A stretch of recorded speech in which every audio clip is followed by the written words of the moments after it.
to now, we've been doing, I see this, and we've got this inner compass, the inner barometer that goes, I like it, I don't like it.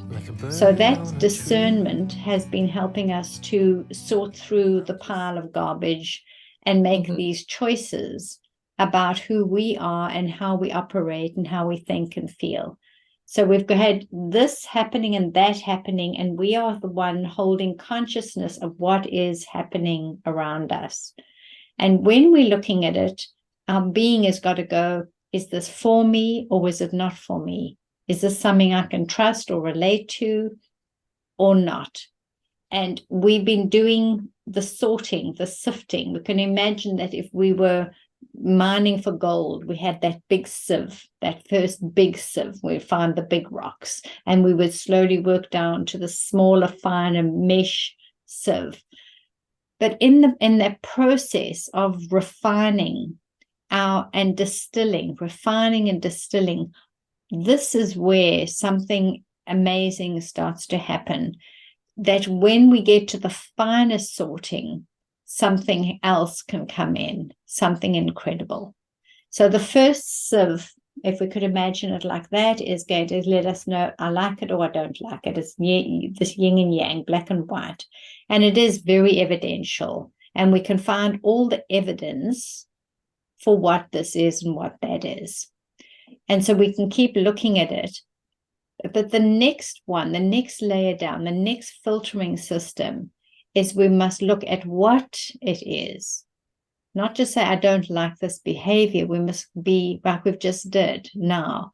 What is the defining behavior inside of it? And when two major calamities, impacts come in, then you've got to know that they're connected. And so what is the energy in both of those? Because these are being presented to you to filter them in another way, to discern and to filter it. So here you stand as this beautiful being of light, and you stand here and your higher self says, this is not okay. And the moment your higher self acknowledges that it's not okay, you are standing as your being of light. You're standing in your light. Your being now knows what is for you and what's not for you. And that gives us the ability to stand more certainly in this dimension where all crazy is happening.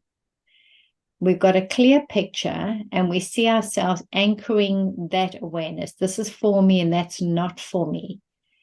And if we could just stay as our light being, not as our human being that wants to go and smash their face in, if we could just stay here as our light being and say, what is the story that's going on that my higher self wants me to shift?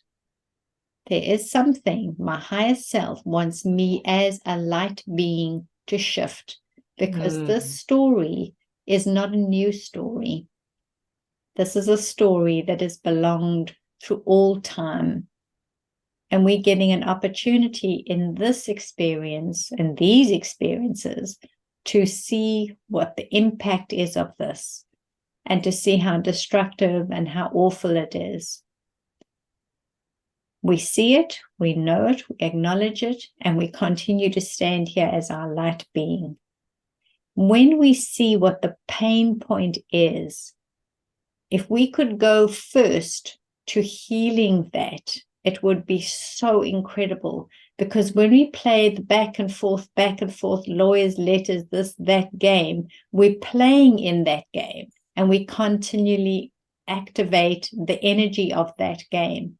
But if we didn't play that game, if we pulled out, we let go with all our little strings and our fingers, we just let go and we stood here and we said, I see the game and I'm not going to play in the game. I'm just going to stand here and I'm going to energetically heal this disruptive energy cord, this disruptive pattern that is not mine. It's just showing up in this life for me to see it, to touch it, to feel it, and then to heal it. And as a light worker, I can do that. The eruption of energy, that anger, that rage that we feel as the human now, we must harness it for our light being to use it well. We pull that energy of rage into courage Courage, it's the rage through the heart. Through your heart we rage. That's courage, my lovely. And we start to reprogram the story. If we can't do this, it can't be done. There's no one who's going to come and fix this. We've got to clue up quickly, and we've got to stop playing in the game of the disruption, hoping that it will get better. It hasn't got better for hundreds and thousands of years. Surely by now we know it will not get better. The only way that the human story on all levels of our disgusting humanness can change is if we stop playing in the game. And that is where we take that leap, my sweetheart. That next leap in consciousness.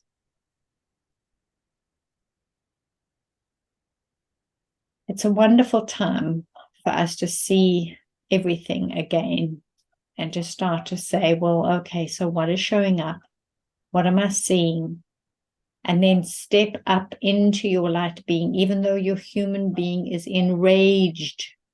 Use the courage, the rage of the courage, the courage, the rage of the heart, and step up into that next space. You've got nothing to lose because nobody will know that you're working with this energetically. Nobody. You won't be shamefaced. You won't look foolish. You won't do anything. This is just you holding a vibration that is so much higher. And the best thing about it, this is my absolute best thing. It's like a silent missile. No one can see it coming. It's in the subtle realm. It's in the energy realm. And it's a bomb that will hit them and their life and clear the frequency so that they can stop playing in it.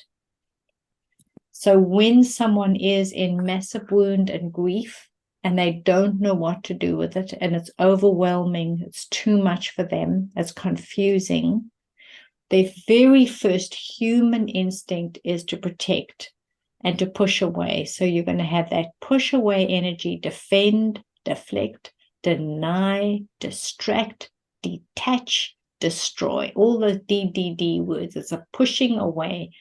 The minute, my love, you see that pushing away, and it's just the lowest form. It's protection, self-protection. I've got to bite you back. So it's defensiveness coming about because of grief and because of confusion and because of stubbornness. Stubbornness is a defense mechanism as well. When people look arrogant and strong-willed and stubborn, you know they are doing that because they are terrified and they stand there in their self-righteousness and their opinions of themselves, and they disregard and shoot and break and kick and hurt everybody. Is this not the energy that we are experiencing in the field right now? Look at what's happening in this world of ours. All behavior comes from fear and comes from pain. No behavior comes from anything else than that, fear or pain. The minute you see behavior, just go look at the person, don't look at the behavior. That's the mess that distracts us. Okay. The static. Look deep into their soul and see their pain. Where is their pain? There's something that broke badly, and they're trying their very, very best to just survive, just to hang on, just to be here. Break your connection to it. You've used the big sieve, you've smoothed out, and you've found the obstacles, you've got them, we know what they are. And now we refine our process and we make it a finer mesh, and we are the finer mesh. We are the finer, we can work in a more refined way with energy in a subtle way. And you don't tell them or anything, just work with them. They may or may not get better. They may or may not behave better.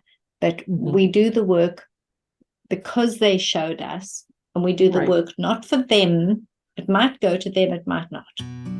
But we do it for all those who are in that experience, that frequency. We're going to turn the dial and upgrade the frequency so that people don't have to play in this very low frequency of pain anymore. Like a bird on a tree, I'm just sitting here. I got time, it's clear to see. From up here, the world seems small. We can sit together.